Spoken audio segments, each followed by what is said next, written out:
in your presentation in regard to access modalities to this major equipment.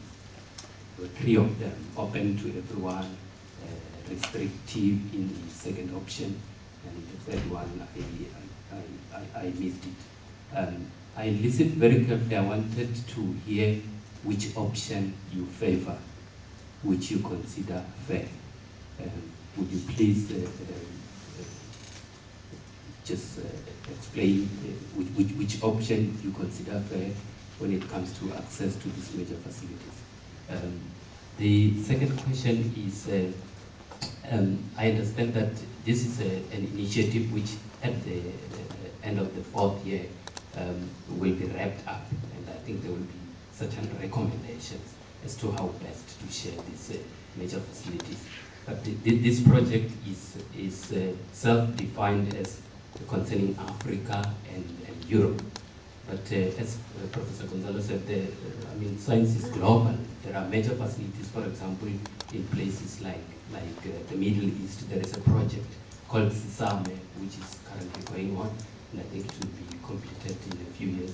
But the recommendations that we are going to make here, will they be extended globally, or they will only be restricted to Africa and Europe?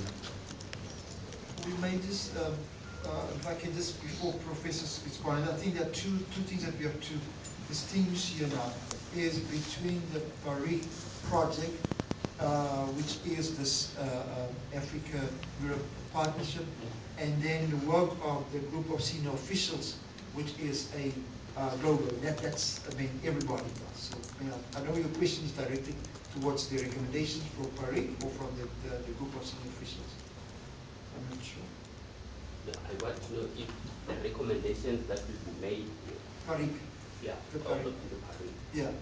Would they just be strictly PAERIP, or they would be extended globally? If, for example, I'm a scientist in South Africa and I want to access SISAM when it is completed, can I use the recommendations of PAERIP to access SISAM? Okay. Let's. Any further questions? Is question on that? Sorry, I recognize you as first. My name is Gatama Gishini, working for Ministry of Education, Science and Technology, Kenya. My question goes to Takalani from Dr. John Tabi's presentation. It's very clear that science and technology agenda has never been involved in planning and designing development of infrastructure in Africa. I mean, how do you think, or how is the pilot project going to contribute to this void? I mean, we now have science and technology agenda being part of planning, designing, and developing infrastructure in Africa. Thank you.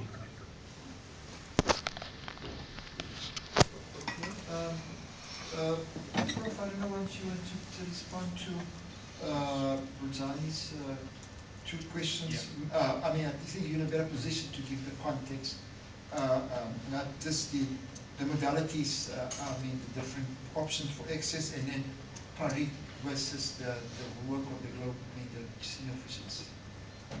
Okay. With respect to the first one, access modalities, the group is not deciding about this is the solution. We have identified different alternatives and approaches, but there is a common understanding. Access is not free. Access has a cost. The question is not to discuss if there is a cost or not. The problem is to decide about who will pay for that and who will charge the cost of accessing facilities.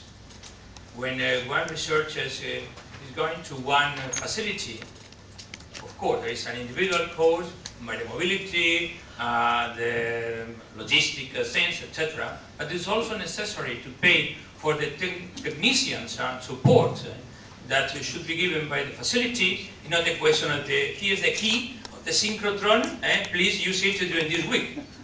You need a lot of information, you need a lot of support, you need to have a running cost, you need also to pay for the problems that could appear during your stay in the facility. You need to cover part of the electricity charge, etc. And another thing is who will pay for that. And here there are several solutions. One is to say, well, it depends on the type of user. If the user is coming from industry and eventually will obtain some benefits for that, they should pay for everything. I'm giving here my personal opinion. It's not a question of the discussion in the group, because the group has not discussed about the alternative. But that's clear that for me it's not the same if this person is coming from one research institution, public research institution, for instance, not for profit, and another one is just coming from an industry. And both cases are possible in many other research facilities. But the costs are there, and we need to be fully aware about the need to cope with the cost that is incurred by the access. It's not the same to have a physical access to the facility that the remote access to data generated by the facility. That's another story. Even in this case, there are some costs, not only for the communication costs, but also because the data should be stored, preserved, maintained, updated, and so on. And in many cases, we need also to offer to the end users not the raw data, but also cooked data for specific purposes. And that is also another additional and expensive cost. Then the question is just how to provide this support for external users. And here, my feeling is that we need to think about the I can speak a lot, but I don't know. I'm very used to speak as professor. And then probably we will need to consider complementary programs associated to that in order to support that. Mobility programs supporting both the cost for individuals and the cost for the research facility it constitutes part of, for instance, of the framework program, the 7th framework program at this moment. But in many other countries we have similar things. And then we need to take into account these costs. The second point is about how to extend the global facilities. We're not speaking about the European-African partnership. The group is considering the problem in a global scale and not necessarily in this specific PAERIP project. That's another thing. But when we consider also, and I have mentioned before, that in many cases it is important to have additional secondary facilities, specialized facilities, other type of programs related to those large facilities. I'm saying that in many cases individual countries should be contacted, should interact with these facilities in order to provide additional things. And the concept of ecosystems I have tried to present before is another view of understanding the role played by large research facilities apart from the main site, apart from the specific thing. And then I understand that in that case by case, we could find also additional benefits if all the facilities could be included into the same ecosystem process. But we're not dealing with specificities of the cooperation between Europe and Africa. It's much more general. On the question of how this program can influence this.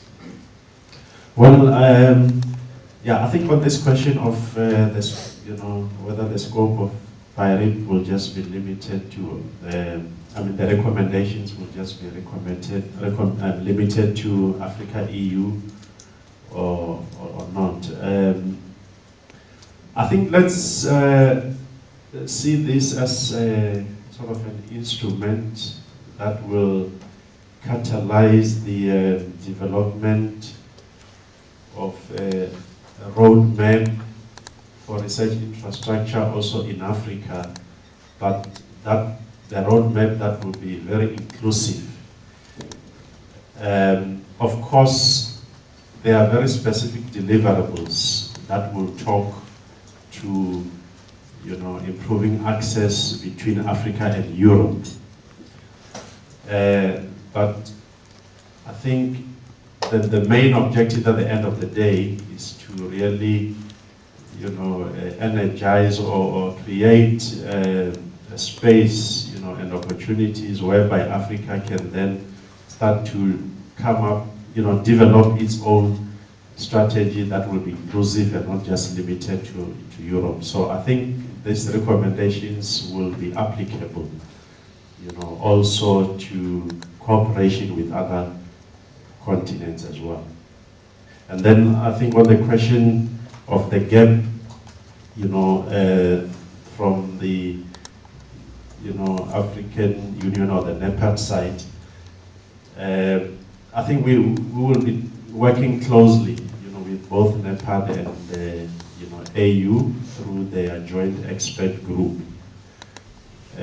So we've already communicated this initiative, and it's already on the agenda. The research infrastructure, and hopefully that will be discussed more and more. So we'll want to make sure that, at different stages of the project, even some of the early findings that we are getting, we will feed that, through the structures of NEPAD, so that, these recommendations can also be discussed at such forums. Thank you. All right, colleagues, we ready to wrap up this session here because we run 15 minutes behind time. So our colleague, I think there's a very burning question from her to just follow up on that first question.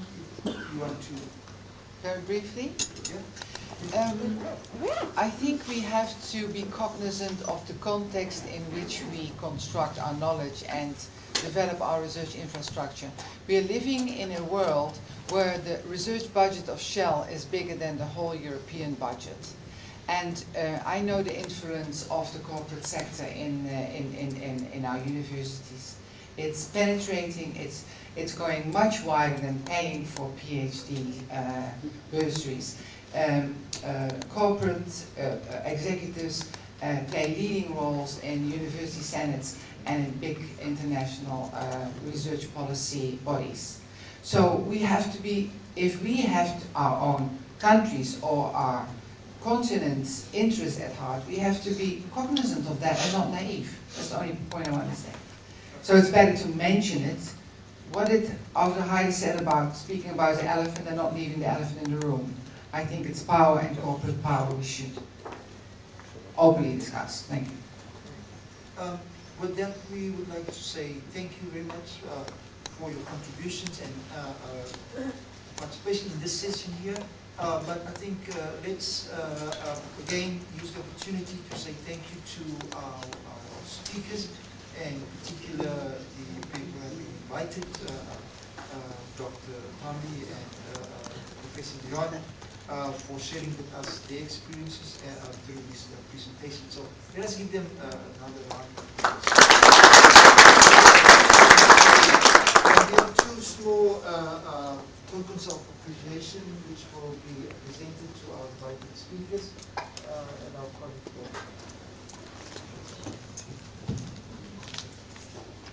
Professor Leon and Dr. Tambi. Thank you very much. So, ladies and gentlemen, with that concludes this first session of the workshop. We will be breaking for tea now. Tea will be served in the foyer, and then we will tea will be out.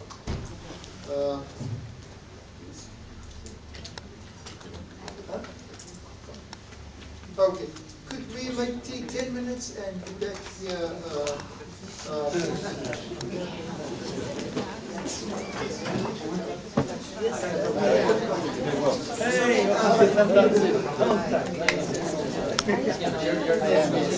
Okay, good.